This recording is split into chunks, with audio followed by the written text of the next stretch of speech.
ನಮಸ್ತೆ ಎಲ್ಲರಿಗೂ. ಇವತ್ತು ನಾನು ಮಾಡ್ತಾಯಿದ್ದೀನಿ ಬೆಲ್ಲದಿಂದ ಕೊಬ್ಬರಿ ಮಿಠಾಯಿ. ತುಂಬ ಚೆನ್ನಾಗಾಗತ್ತೆ.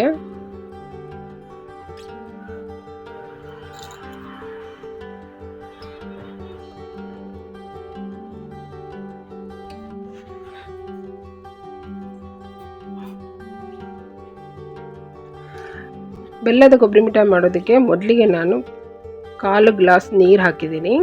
ಅದೇ ಗ್ಲಾಸಿನ ಅಳತೆಯಲ್ಲಿ 1.5 ಗ್ಲಾಸ್ ಬೆಲ್ಲ ಪುಡಿ ಮಾಡಿ ಹಾಕಿದ್ದೀನಿ, ಅಥವಾ ಪುಡಿ ಬೆಲ್ಲನೇ ಸಿಗತ್ತೆ, ಅದನ್ನು ಹಾಕ್ಬೋದು. 1/4 ಗ್ಲಾಸ್ ನೀರಿಗೆ 1.5 ಗ್ಲಾಸ್ ಪುಡಿ ಮಾಡಿರೋಂಥ ಬೆಲ್ಲ. ಪುಡಿ ಮಾಡಿರೋಂಥ ಬೆಲ್ಲನ ಕುದಿ ಬಂದಮೇಲೆ ಪೂರ ಉರಿ ಕಮ್ಮಿ ಮಾಡಿ 2 ನಿಮಿಷ ಬೇಯೋದಕ್ಕೆ ಬಿಡಿ.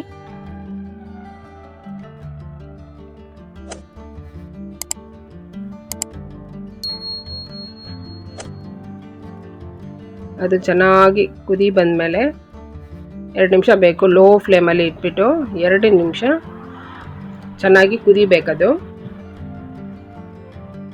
ಆಮೇಲೆ ಇದು ಕಾಯಿ ತುರಿದಿರುವಂಥ ತೆಂಗಿನಕಾಯಿ ನೋಡಿ, ಈ ರೀತಿ ಲೋಟದಲ್ಲಿ ಈ ರೀತಿ ಒತ್ತಿ ತುಂಬಬೇಕು. ಆವಾಗಲೇ ಅಳತೆ ಕರೆಕ್ಟಾಗಿ ಬರುತ್ತೆ.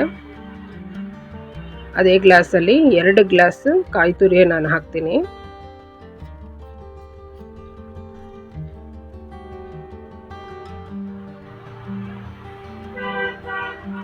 ಕಾಲು ಗ್ಲಾಸ್ ನೀರು, 1.5 ಗ್ಲಾಸ್ ಬೆಲ್ಲ, 2 ಗ್ಲಾಸ್ ಕಾಯಿ ತುರಿ ಹಾಕಿ ಇದರ ಜೊತೆಗೆ ಸರಿಯಾಗಿ ಮಿಕ್ಸ್ ಮಾಡ್ತೀನಿ. ಕಾಯಿ ತುರಿ ಹಾಕಿ ಆದಮೇಲೆ ಉರಿ ಸ್ವಲ್ಪ ಜಾಸ್ತಿ ಮಾಡ್ಕೊಳ್ಳಿ, ಒಂದು ಮೀಡಿಯಂ ಫ್ಲೇಮಲ್ಲಿ ಇರಲಿ. ಯಾಕಂದರೆ ಕಾಯಿ ತುರಿಯಲ್ಲಿ ನೀರು ಬಿಡತ್ತೆ. ನೀರು ಬಿಟ್ಟು ಡ್ರೈ ಆಗೋ ತನಕ ಮೀಡಿಯಂ ಫ್ಲೇಮಲ್ಲೇ ಇದು ಮಿಕ್ಸ್ ಮಾಡ್ತಾ ಇರಿ.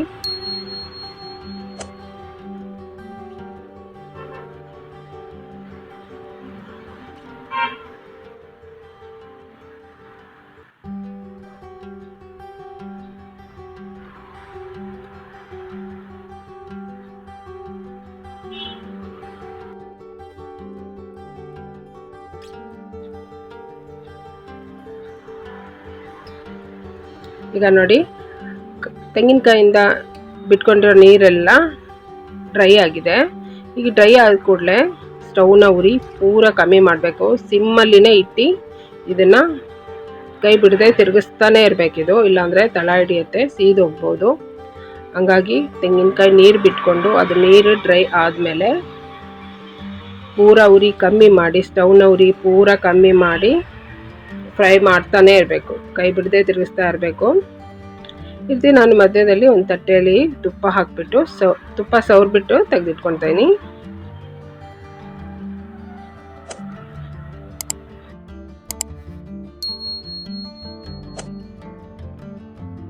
ಈಗ ಇದಕ್ಕೆ ನಾನು ಒಂದೇ ಒಂದು ಸ್ಪೂನು ತುಪ್ಪ ಹಾಕಿದ್ದೀನಿ. 1 ಸ್ಪೂನು ಅಥವಾ 2 ಸ್ಪೂನು ಹಾಕ್ಬೋದು. ತುಪ್ಪ ಹಾಕಿ ಸರಿಯಾಗಿ ಮಿಕ್ಸ್ ಮಾಡಿ, ತಳ ಹಿಡಿಯೋದಕ್ಕೆ ಬಿಡಬೇಡಿ. ತಳ ಹಿಡಿದೇ ಇರೋ ಹಾಗೆ ಇದನ್ನು ಮಿಕ್ಸ್ ಮಾಡ್ತಾನೆ ಇರಬೇಕು. ತುಂಬ ಚೆನ್ನಾಗಾಗುತ್ತೆ ಬೆಲ್ಲದಿಂದ ಮಾಡೋ ಕೊಬ್ಬರಿ ಮಿಠಾಯಿ. ನೀವು ಬೆಲ್ಲ ಇಷ್ಟ ಇಲ್ಲ ಅಂದರೆ ಇದನ್ನೇ ಸಕ್ಕರೆಯಲ್ಲಿ ಕೂಡ ಮಾಡ್ಬೋದು.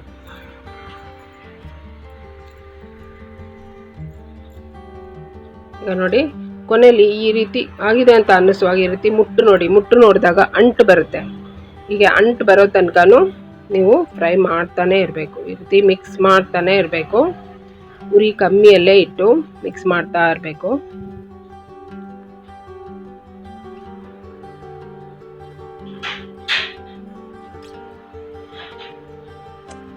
ಈಗ ನೋಡಿ, ಕೊನೆಯಲ್ಲಿ ಏಲಕ್ಕಿ ಪುಡಿ ಹಾಕಿದ್ದೀನಿ. ಏಲಕ್ಕಿ ಪುಡಿ ಹಾಕಿ ಸರಿಯಾಗಿ ಮಿಕ್ಸ್ ಮಾಡಿ. ಈಗ ಇದು ಆಗಿದೆ. ಮುಟ್ಟು ನೋಡಿದಾಗ ಕೊನೆಯಲ್ಲಿ ಗೊತ್ತಾಗುತ್ತೆ, ಅಂಟಂತ ಬಂದಾಗ ತೆಗೆದುಬಿಡಬೇಕು. ಕೊನೆಯಲ್ಲಿ ಏಲಕ್ಕಿ ಪುಡಿ ಹಾಕಿ ಸರಿಯಾಗಿ ಮಿಕ್ಸ್ ಮಾಡಿ. ಇದು ನೋಡುವಾಗಲೇ ಗೊತ್ತಾಗುತ್ತೆ, ಅಂಟಂಟು ಬರುತ್ತೆ, ಪಾಕ ಎಲ್ಲ ಅಂಟಂಟು ಬರುತ್ತೆ, ಆವಾಗ ಆಗಿದೆ ಅಂತ. ಕೊನೆಯಲ್ಲಿ ಆದಮೇಲೆ ತುಪ್ಪ ಸವರಿಟ್ಟ ತಟ್ಟೆಗೆ ಹಾಕಿಬಿಟ್ಟು ನಾನು ಈ ರೀತಿ ಸರಿಯಾಗಿ ಸೆಟ್ ಮಾಡ್ತೀನಿ. ತಟ್ಟೆಗೆ ಹಾಕಿಬಿಟ್ಟು ಇದು ಚೆನ್ನಾಗಿ ಪ್ರೆಸ್ ಮಾಡಬೇಕು. ಹಾಕಿ ಹಾಗೆ ಬಿಡಬಾರ್ದು, ಆವಾಗ ಅದು ಸೆಟ್ ಆಗೋದಿಲ್ಲ, ಬಿಡಿನೇ ಇರುತ್ತೆ. ಚೆನ್ನಾಗಿ ಪ್ರೆಸ್ ಮಾಡಿ ಸೆಟ್ ಮಾಡಬೇಕು. ಬಿಸಿ ಇರುವಾಗಲೇ ಮಾಡಬೇಕಿದು, ತಣ್ಣಗಾಗೋದಕ್ಕೆ ಬಿಡಬೇಡಿ. ತಣ್ಣಗಾದ್ಮೇಲೆ ಇದು ಸೆಟ್ ಆಗೋದಿಲ್ಲ.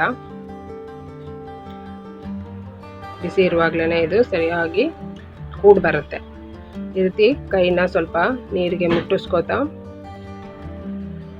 ಇದನ್ನು ಗಟ್ಟಿಯಾಗಿ ಒತ್ತಿ ಸೆಟ್ ಮಾಡಿ.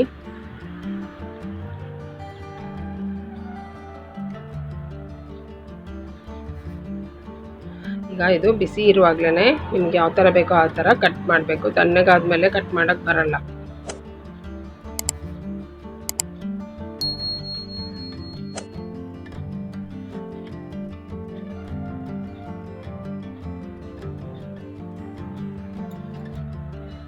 ಇದಕ್ಕೆ ಜಾಸ್ತಿ ಇಂಗ್ರೀಡಿಯೆಂಟ್ಸು ಬೇಕಾಗಲ್ಲ, ಕಮ್ಮಿ ಸಾಮಾನುಗಳಲ್ಲೇ ಮಾಡ್ಬೋದು. ತುಂಬ ಚೆನ್ನಾಗಾಗತ್ತೆ. ಈ ರೀತಿ ಒಂದ್ಸಲ ಮಾಡಿ ನೋಡಿ. ಈ ರೀತಿ ಕಟ್ ಮಾಡಿ ಆದಮೇಲೆ ಮೇಲೆ ಒಂದೊಂದು ಪೀಸ್ಗೂ ನಾನು ಒಂದೊಂದು ಗೋಡಂಬಿ ಇಡ್ತಾ ಇದ್ದೀನಿ. ನಿಮಗೆ ಯಾವ ಡ್ರೈ ಫ್ರೂಟ್ ಇಷ್ಟ ಆಗುತ್ತೋ ಅದನ್ನು ಹಾಕ್ಬೋದು.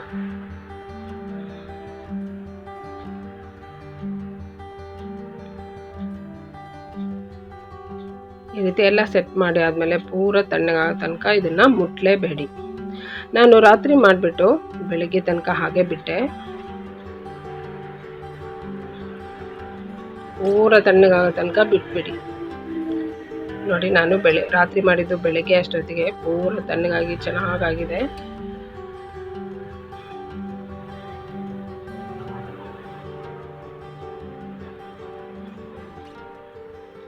ಈಗ ನೋಡಿ, ನಾನು ತೆಗೆದು ತೋರಿಸ್ತೀನಿ ಎಷ್ಟು ಚೆನ್ನಾಗಾಗಿದೆ ಅಂತ.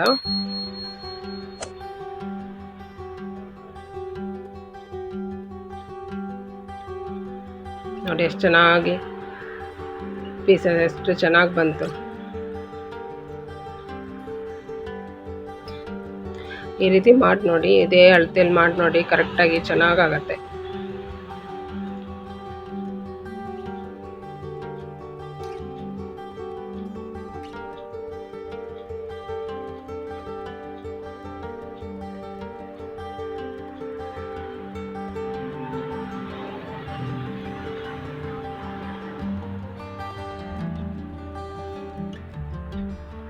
ಈಗ ರೆಡಿ ಇದೆ ಬೆಲ್ಲದ ಕೊಬ್ಬರಿ ಮಿಠಾಯಿ.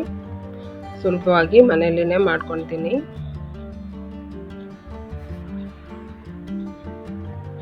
ನನ್ನ ವಿಡಿಯೋ ಇಷ್ಟ ಆದರೆ ಲೈಕ್ ಮಾಡಿ, ಶೇರ್ ಮಾಡಿ, ಸಬ್ಸ್ಕ್ರೈಬ್ ಮಾಡಿ. Thank you.